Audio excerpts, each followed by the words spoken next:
The Clarendon police were kept busy yesterday following two separate shooting incidents in the parish. 5 people were shot and injured in the first shooting incident in Maypen, while the police were later engaged in an hour-long shootout with gunmen in the volatile community of Farm. TVJ's Giovanni Dennis has that story.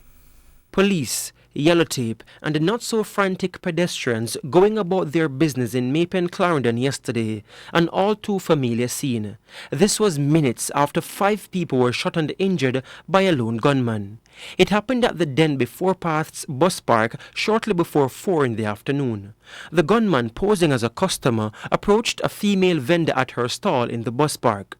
Investigators say the man pulled a revolver from a plastic bag and attempted to fire at the vendor. However, the gun malfunctioned.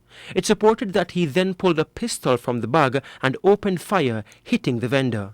She ran. Her attacker chased her, firing several shots in her direction.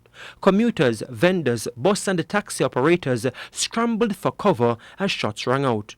The gunman fled the scene. The vendor, a 37-year-old woman who sells clothes, a 22-year-old man, a 40-year-old hairdresser, a 31-year-old taxi operator, and a 20-year-old laborer all sustained bullet wounds. They are all of Clarendon addresses.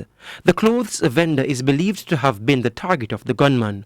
All 5 were treated at hospital. Their injuries are not considered life-threatening.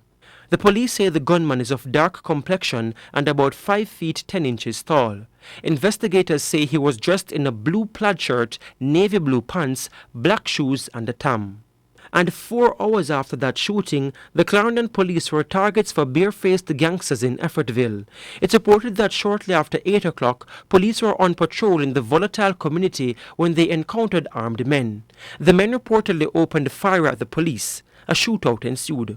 Our news team received this recording, allegedly of the incident, in which a young child can be heard mumbling and a man telling the child not to move.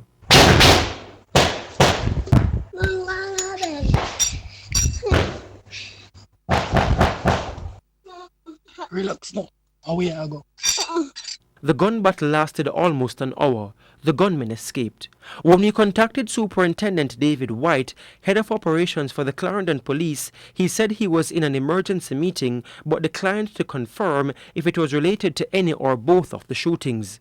Head of the Clarendon Police, Superintendent Vendalyn Cameron Powell, also declined to comment. According to the police's periodic serious and violent crimes review, there is a slight increase in murders in the parish. 66 persons were murdered up to June 9. This is 2 more than the 64 that were murdered during the same period last year. Giovanni Dennis, TVJ News.